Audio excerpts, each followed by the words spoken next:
Good morning, good afternoon, good evening, whatever time you're watching. Thanks for watching. This is Legacy Media and Computers Unwrapped, and it has been quite some time since we've done a video or a stream.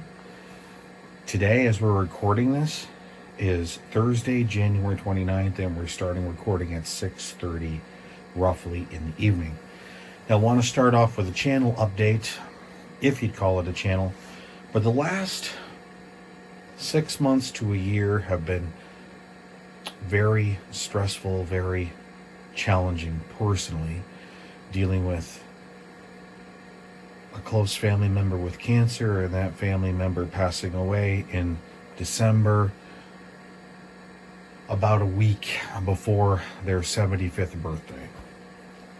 So dealing with that trauma, how to move forward professionally with a day job and professionally with this vision of also having one of many retro channels out there.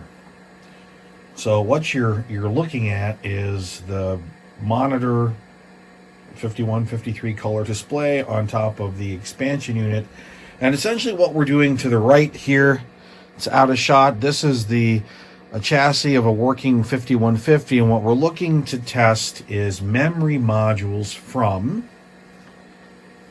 that go into IBM's enhanced memory expansion adapter. We're going to turn this off. Now, if you've seen my 5170 that's in a tower, trying to max out the memory for that, and the maxed out memory for IBM's 286 AT, the 5170, is 15.5 megabytes, even though 16 is supposed to be it. So here is an enhanced memory expansion adapter. And these are 30-pin SIM sockets, but this adapter does not take industry standard 30-pin SIMs. What it does take is IBM's version that apparently has a presence detect bit option. And if you're willing to scope out and search the Vintage Computer Federation forums, there are some posts there that talk about hacking industry standard modules to emulate the presence of that detect bit. Otherwise, the memory modules aren't even recognized. So what I'm trying to do is to get the most memory in a 5170 using one of these, or if we have to, two of these. Now there's 3 SIM sizes that you can use on these cards. You can use 256K SIMs, 512K SIMs, which these are right here, or 1 meg SIMs. Now you can use 256 and 512K interchangeably as long as you put them in a particular order.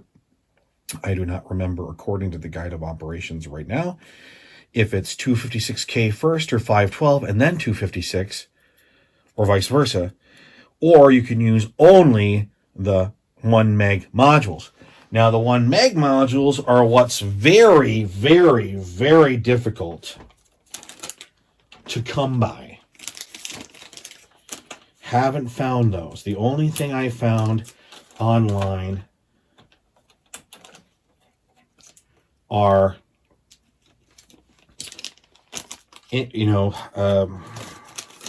my words are escaping me. Third-party manufacturers that made pin compatible with the detect bit for IBM. So what I'm doing is I'm just taking these SIMs out of a new fully populated board that I ordered online from eBay, rather pricey. So please consider subscribing to the channel or making a donation. So So what I do is I put 2 sims at a time just to get an idea of what the capacities are, and then power the system up.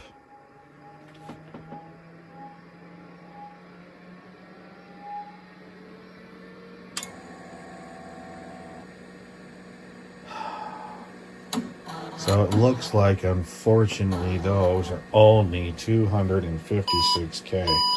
Okay, all right. How unfortunate.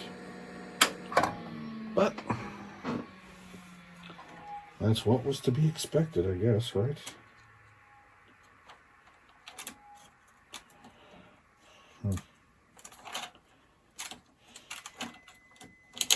Now, what's sad is,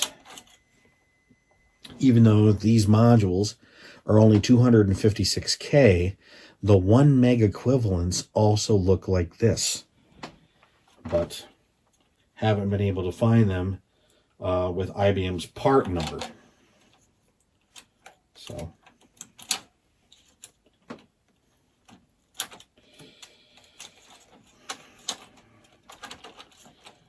essentially, for 12 sockets using these, you can't get a whole lot of memory out of them. What we did is we put in this fully populated board, and it only gave us like 3 megs, which was kind of disappointing, but that's just the way it is. Just the way it is. So let's put this type in here. It's a different type.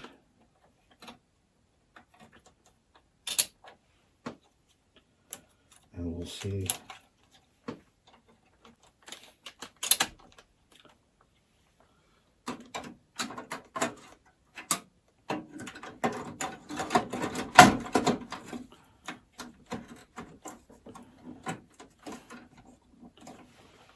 These are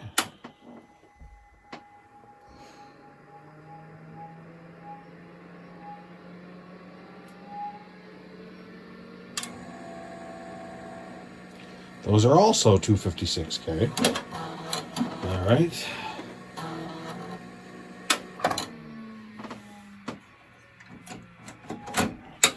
Oh boy.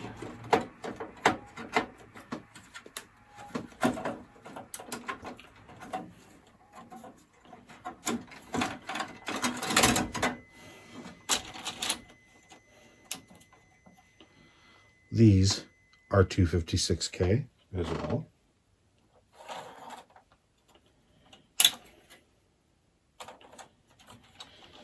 And then the last style we're going to put in, and I'm predicting that these are also 256K.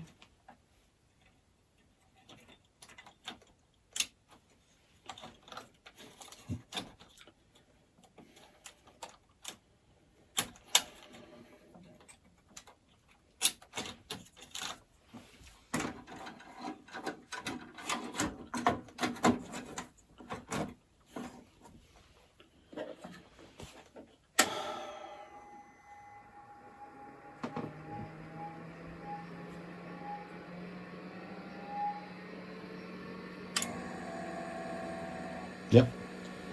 So I don't even have to wait for it to completely spin up. We know that everything on that fully populated board was 256K, and that was a gamble. That was a gamble that we had, and that's quite all right. All right. So let me.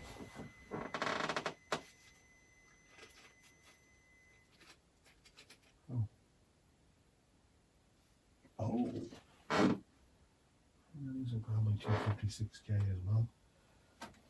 There's quite a few sims I've got over here. So let's fully populate, well, almost fully populate a board with these 512K modules. At least we can get 6 megs on a card, maybe, if we're lucky.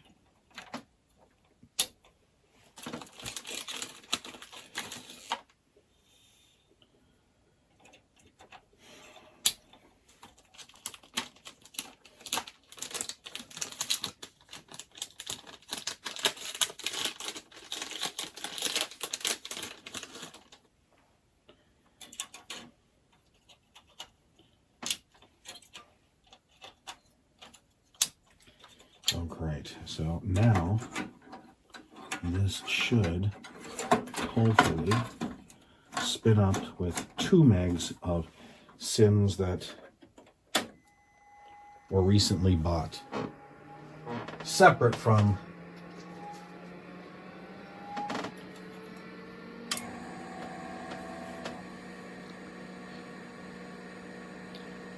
sidebar, because the ROM battery is dead in this 5170. Every time you start it up, it comes up in 40 column mode.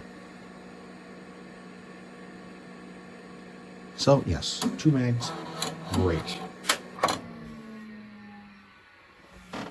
Let's add another meg. Actually,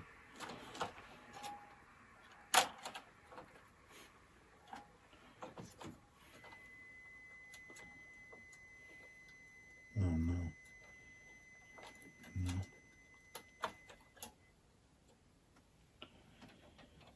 I forget that the clips on these boards are plastic and very, very sensitive. You know, not as brittle as some other plastic on vintage machines, but enough you want to take notice, because I have broken a few early on. Like, did I just break another one? No, thankfully I did not.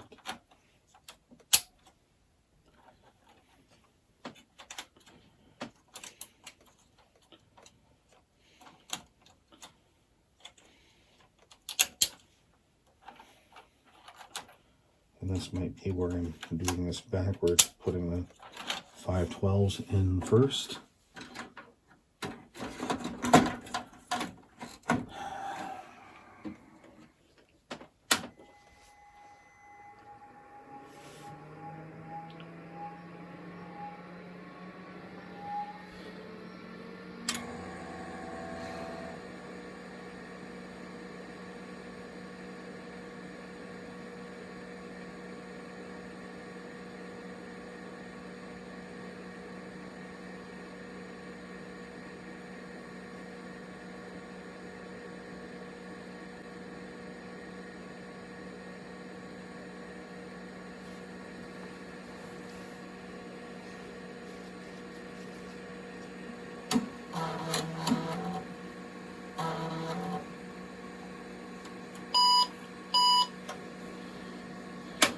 Three minutes.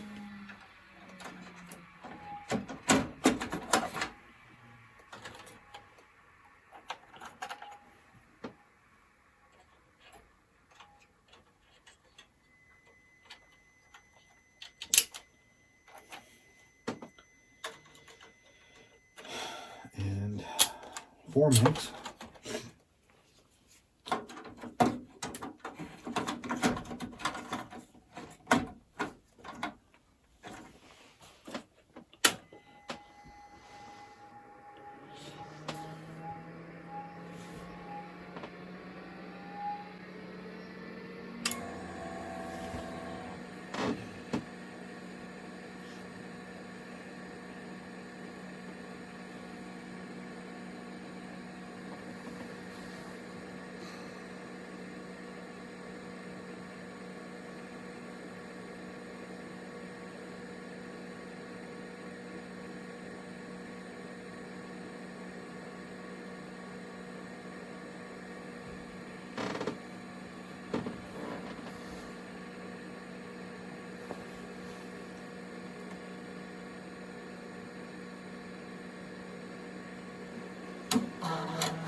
Okay, so there we got 4 megs, give or take. Now all that we're left with is 256K modules. So I'm not sure if the order in which these are installed does make a difference. Got to look at the guide to operations again, but what we can do is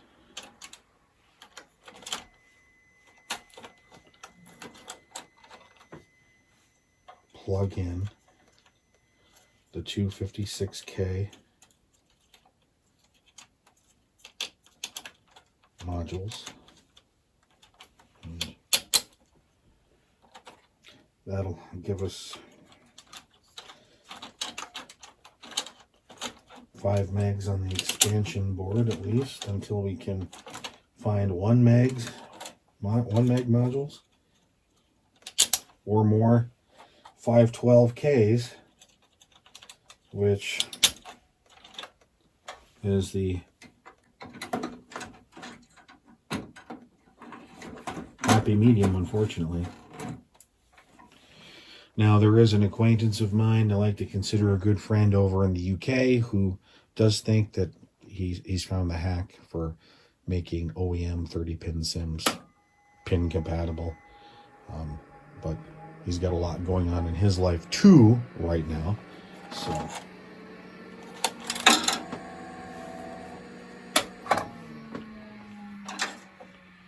whoops, dropped a sim in the chassis while it was running. Don't want to do that. All right, let's try this again.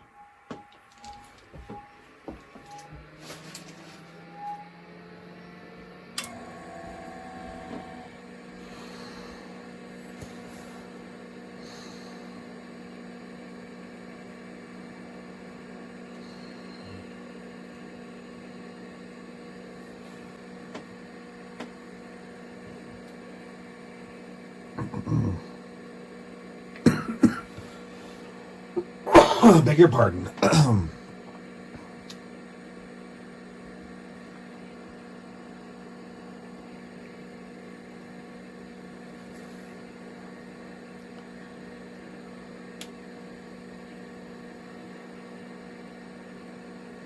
No? Huh? Okay. So, yep, that happens to be the case. So the smaller modules need to be loaded first before I can put the 512s in there. So, we learned a little bit this evening. I did. Hope you did too. Hope you enjoyed this little journey with me for my personal and channel update. And we'll try to get back into swing of things with doing videos or streams. So I hope you'll stay tuned, like and subscribe, and we'll see you next time. Thanks for watching.